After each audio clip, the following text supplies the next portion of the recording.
दोस्तों, राजा विक्रमादित्य अक्सर रात में वेश बदलकर अपनी प्रजा के हालात जानने निकलते थे। वह अपने सच्चे प्रेम से भरे दिल के साथ सड़कों पर घूमते थे। एक रात जब वह अमृत बेला में घूमते हुए शहर के चक्कर लगा रहे थे, उन्होंने देखा कि एक युवा लकड़हारा एक पेड़ पर चढ़ रहा है। उसकी आंखों में जीवन की आशा और मेहनत की चमक थी। लेकिन तभी अचानक एक भयंकर भालू उस पेड़ पर चढ़ने लगा। राजा ने आश्चर्य से देखा कि भालू कैसे उस पेड़ पर चढ़ रहा है, क्योंकि यह आमतौर पर भालू की आदत नहीं होती। युवा लकड़हारे ने जब भालू को देखा तो उसकी धड़कनें तेज हो गईं। डर के मारे उसने पेड़ की शाखा छोड़ दी और सीधे धरती पर गिर पड़ा। उसकी जान चली गई। वहीं भालू ने पेड़ से नीचे उतरते ही अपनी असली पहचान बदल ली और एक खूबसूरत लड़की का रूप धारण कर लिया। राजा विक्रमादित्य दूर से यह नजारा देख रहे थे। उनका मन जिज्ञासा से भर गया। वह सोचने लगे, यह लड़की अब क्या करेगी। कुछ ही समय बाद राजा के दो सैनिक जो रात की गश्त पर थे वहां पहुंचे। संयोगवश वे असली भाई थे। छोटे भाई की नजर जब उस खूबसूरत लड़की पर पड़ी तो उसने बड़े भाई से कहा, भाई देखो कितनी सुंदर लड़की बैठी है, मुझे तो शादी करनी है। बड़े भाई ने कहा, नहीं, जब तक मैं हूं तुम उससे शादी नहीं कर सकते, मुझे पहले उसका हाथ मांगना चाहिए। छोटे भाई ने तुरंत विरोध किया, मैंने उसे पहले देखा है, इसलिए मैं उससे शादी करूंगा। दोनों भाइयों के बीच बहस बढ़ गई। अंततः बड़े भाई ने सुझाव दिया, हम क्यों ना उससे पूछें, जो भी उसे पसंद आएगा वह उससे शादी कर लेगा। जब दोनों भाई उस खूबसूरत लड़की के पास पहुंचे, बड़े भाई ने पूछा, हे सुंदरी, तुम कौन हो और यहाँ क्या कर रही हो। लड़की ने जवाब दिया, मैं पास के गांव में रहती हूँ और अपने पति की खोज में इस जंगल में घूम रही हूँ। छोटे भाई ने पूछा, तुम्हारा पति कहाँ है, अगर तुम चाहती हो तो हम तुम्हारी मदद कर सकते हैं। लड़की ने मुस्कुराते हुए कहा, मैं अभी अविवाहित हूँ और एक योग्य व्यक्ति की खोज में हूँ। छोटे भाई ने गर्व से कहा, हम दोनों भाई अभी अविवाहित हैं, तुम चाहो तो किसी एक से शादी कर सकती हो। लड़की ने एक शर्त रखी, मैं उससे ही शादी करूंगी जो तुम दोनों में से सबसे बहादुर और शक्तिशाली होगा। ये सुनकर दोनों भाइयों में लड़ाई शुरू हो गई। अपनी बहादुरी साबित करने के लिए उन्होंने अपनी तलवारें निकाली और एक दूसरे को घातक चोटें पहुंचाई। अंततः दोनों भाइयों ने एक दूसरे को मार डाला और लड़की ने खौफनाक तरीके से हंसते हुए एक दिशा में चलना शुरू किया। राजा विक्रमादित्य जो दूर से यह सब देख रहे थे, एक कदम और बढ़ते हुए उस लड़की का पीछा करने लगे। लेकिन इस घटना ने उनकी सोचने की शक्ति को जकड़ लिया। सूरज की किरणें धीरे धीरे चमकने लगीं, पर राजा विक्रमादित्य अपनी भूख और प्यास को भूल चुके थे। उनकी जिज्ञासा उस रहस्यमयी लड़की के बारे में जानने की थी। लगभग 200 कदम चलने के बाद राजा विक्रमादित्य की आंखें फिर से चौंधिया गईं। अब उस खूबसूरत लड़की ने अपना रूप बदलकर एक जहरीले नाग का रूप धारण कर लिया। वह नाग तेजी से आगे बढ़ा। नाग ने एक नदी के किनारे पहुंचकर कुछ क्षण रुका और फिर अचानक नदी में कूद गया। राजा विक्रमादित्य उस किनारे पर खड़े होकर यह सब देख रहे थे। थोड़ी ही देर में नाग ने एक नाव पर छलांग लगा दी, जिसमें लगभग 20 से 25 लोग सवार थे। जैसे ही नाग ने नाव में प्रवेश किया, वहां अफरा तफरी मच गई। लोग अपनी जान बचाने के लिए नदी में कूद पड़े।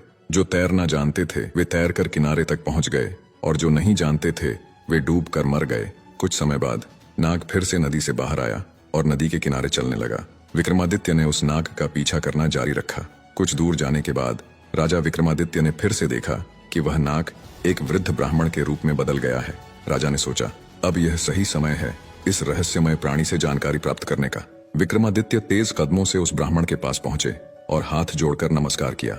वृद्ध ब्राह्मण ने भी हाथ उठाकर अभिवादन स्वीकार किया और आशीर्वाद दिया। राजा विक्रमादित्य ने वृद्ध ब्राह्मण से पूछा, हे ब्राह्मण देव, तुम कौन हो। ब्राह्मण ने निराशा से कहा, क्या तुम नहीं देख सकते, मैं एक ब्राह्मण हूँ। राजा ने फिर से कहा, तुम झूठ बोल रहे हो, तुम ब्राह्मण नहीं हो, है ना।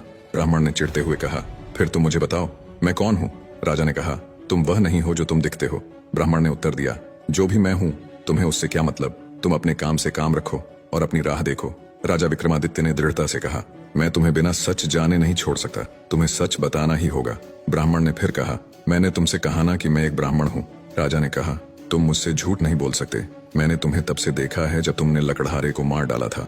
फिर तुमने एक सुंदर लड़की का रूप धारण किया और उन दो सैनिकों को एक दूसरे को मारने पर मजबूर किया। फिर तुम जहरीले नाग में बदल गए और नदी में कूद पड़े। तुमने नाव पर सवार लोगों में अफरा तफरी मचाई। अब तुम एक वृद्ध ब्राह्मण के रूप में हो। सच सच बताओ, तुम कौन हो। राजा विक्रमादित्य की बातें सुनकर ब्राह्मण ने कहा, अगर मैं नहीं बताऊं तो तुम क्या करोगे। राजा ने अपनी तलवार निकालते हुए कहा, तब तैयार हो जाओ मरने के लिए। तुम्हें नहीं पता कि यह विक्रमादित्य की नगरी है। तुम इतने लोगों की जान लेकर इस पवित्र राजा के राज्य में जीवित नहीं रह सकते। अब सच्चाई बताओ। ब्राह्मण ने राजा की इस प्रशंसा पर जोर से हंसते हुए कहा, मुझे पता है कि यह शहर सम्राट विक्रमादित्य का है और तुम वही विश्व प्रसिद्ध सम्राट हो। फिर भी एक बात जान लो, तुम मुझे नहीं मार सकते। एक दिन आएगा जब मैं तुम्हें मरने पर मजबूर कर दूंगा। राजा विक्रमादित्य उसकी बातों को सोचने लगे। जो इस भेष में भी मुझे पहचानता है वह साधारण व्यक्ति नहीं हो सकता। फिर उन्होंने थोड़ी विनम्रता दिखाई और कहा, अब जब तुमने मुझे पहचान लिया है, कृपया मुझे बताओ कि तुम सच में कौन हो।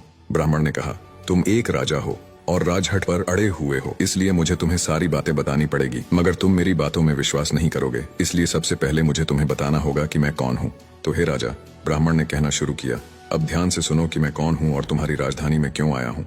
मेरा नाम काल है। तुम जानते हो कि इस दुनिया में जन्म लेने वाले सभी जीवों की मृत्यु निश्चित है, इसलिए इस भूमि को मृत्यु लोक भी कहा जाता है। जब कोई जीव माँ के गर्भ में आता है तो सब कुछ बनने के बाद आत्मा उसमें प्रवेश करती है और जीवन जागृत होता है। इसी समय उसके मृत्यु का समय, स्थान और परिस्थितियां भी सृष्टिकर्ता द्वारा निर्धारित की जाती हैं।